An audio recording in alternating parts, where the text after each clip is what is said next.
พี่น้องข่อยยังมาซ่อมเบิงอาการของพระเอกนี่นฤบดินทร์อยู่กำลังเอิกหักเอิกเลินโอ้ยยังบ่ดีขึ้นแท้ตีคำแพงอีปอก้นแก้วแก้วหมูตันพันหมูดอนยังมาโพดเสาอยู่ดีแต่พื้นยังเป็นสีชมพูอยู่โพดขอความมาจังสิละสิ่งที่เจ็บปวดทรมานใจที่สุดคือการลบสตอรี่อดีตทุกอย่างออกเจ็บปวดทรมานใจทุกที่สุดที่ต้องลบสตอรี่ในอดีตออกพี่น้องเอ๋ยตัดจิตตัดใจซะบักหล่าเอ้ยจักสิว่าจังใดเนาะกำลังเอิกหักเอิกเลื่นทำจิตทำใจซะเข้าใจอยู่ดอกพี่น้องเอ๋ยตัดบัวก็เหลือใยตัดใจก็เหลือลักสอนลักบรรปักอกแล้วเม้นถอดออกก็เปลี่ยนเปรี้ยวให้เห็นค่อยๆทำจิตทำใจสักเมื่อหนึ่งเราจะต้องลืมทุกสิ่งทุกอย่างได้การลบสตอรี่อดีตทุกอย่างออกเป็นสิ่งที่เจ็บปวดที่สุดพี่น้องเอ๋ยแต่บางครั้งขับลบออกมันอยู่ในจิตในใจเฮามันก็ค่ายจรออยู่นี่ดีล่ะตัดออกได้ก็สิ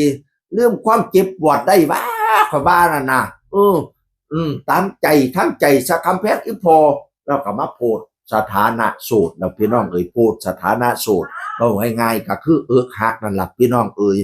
โลกนี่กว้างต่อกว้างมันบ่แคบซ้ำใบขามคนงามๆใช่มีแต่เขาผู้เดียวหาเอาไหมรูปยังรออยู่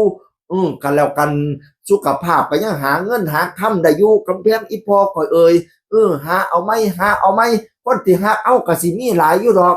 มันบ่ได้มีแต่เขาผู้เดียวดอกโอ้ยเนาะเอ้ยจักสิว่าจังใดดีหันละเป็นกำลังใจให้เด้อพระเอกบีนาฤบดินทร์แห่งหมอลำใจเกินร้อยบอยสิริไสพี่น้องเอ๋ยก่อนหน้านี่ก็อยู่ระเบียบวาทศิลป์เนาะออกจากระเบียบกลับไปเฮ็ดเหมือนกับไปทำผู้บ่าวหมอลำบอยแบนด์อยู่ช่วงหนึ่งพี่น้องเอ๋ย4ผู้บ่าวห่าวโด่งๆนะกับประกอบด้วยก้องหอยไล่เขาเจ้าสนิทกันดีกับก้องหอยไล่เป็นพี่ก้องนะกันนาก้องหอยไล่เดี๋ยวนี้แล้วกระดังเนาะผู้บ่าวห่าวโด่งๆกับมีวีนฤบดินทร์ก้องหอยไล่